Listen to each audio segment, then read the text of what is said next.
countries have significant capacities. And frankly, we got more capacity than anybody, both offensively and defensively.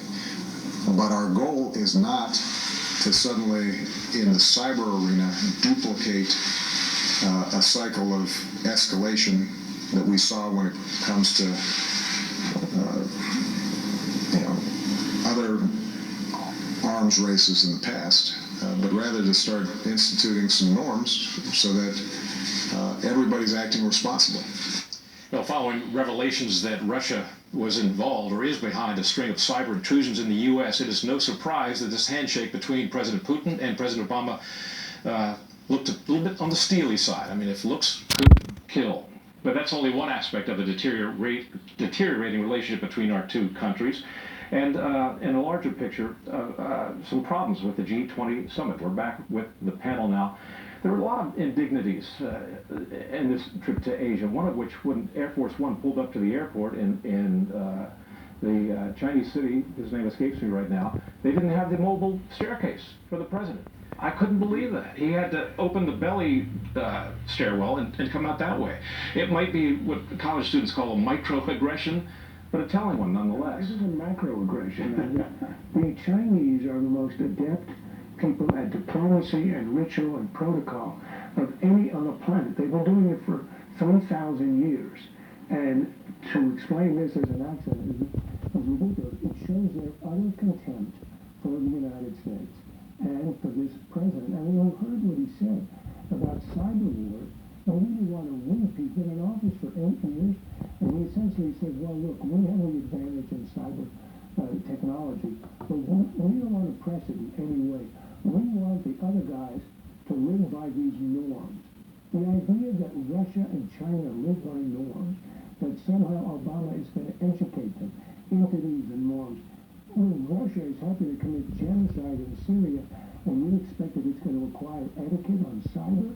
It is simply, it's astonishing that we can have a president who believes this, and it explains why, after 8 years, the great powers of the world, starting with China and Russia, know that they are dealing with an adversary, the United States, its president, who is simply one who does not earn any of their respect. And Chuck, there was another indignity, pretty gross, really, on the scale of international diplomacy, when the president of the Philippines called President Obama, and I know this is inappropriate dinner time conversation, called him the son of a whore for for threatening, I should say, to intervene in their human rights record to observe some frailties in that. That is a puzzling one. This new president of the Philippines, to cut a long story short, has an extraordinary policy of essentially extrajudicial killings of suspected drug dealers in this country. And I don't think the United States can sit by and allow a long-standing ally who we fund to just conduct itself that way.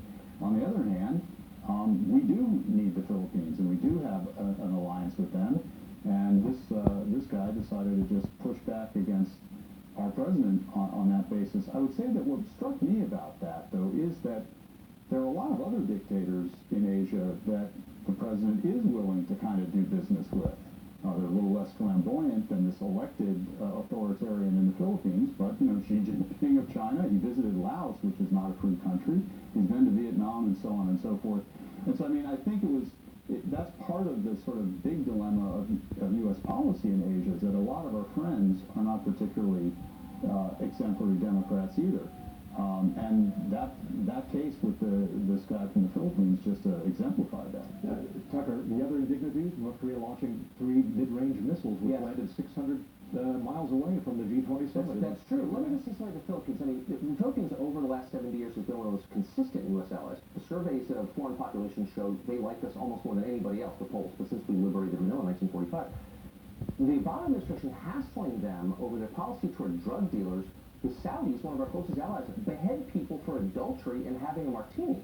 And we don't say that. So let's put some perspective here. This is part of the longer-term reflex of this president to stick it in the eye of our friends and kowtow to our enemies. There's no reason, especially since what's really at stake here is alignment. The Philippines could actually align to some extent with China. You don't want that. That would be a total disaster, a generational disaster over executing drug dealers? Yeah, Really? well, I think it is a little bit bigger deal than that. He's basically unleashed thugs. He's a bad guy. He's written a blank check Lots to of bad people who'd guys. rather murder anybody Okay, than yeah, there was find bad. Lots of bad things happen. But the question is, what's in our interest? It's a terrible thing. I'm a fault. But what's in our interest? That's the question. Yeah, well, I think that's it's a harder question than you're making it seem. Totally adultery. I think that's the way to do it. It raises the question, though, in advance of the presidential election, whether we can expect more aggressive maneuvers by our adversaries in the coming months, of the waning months of the Obama I administration. think these waning months are dangerous months. It isn't often that you're a Putin or you're Chinese leadership and you draw an adversary as weak as Obama, who obviously does not want to stir the pot anywhere.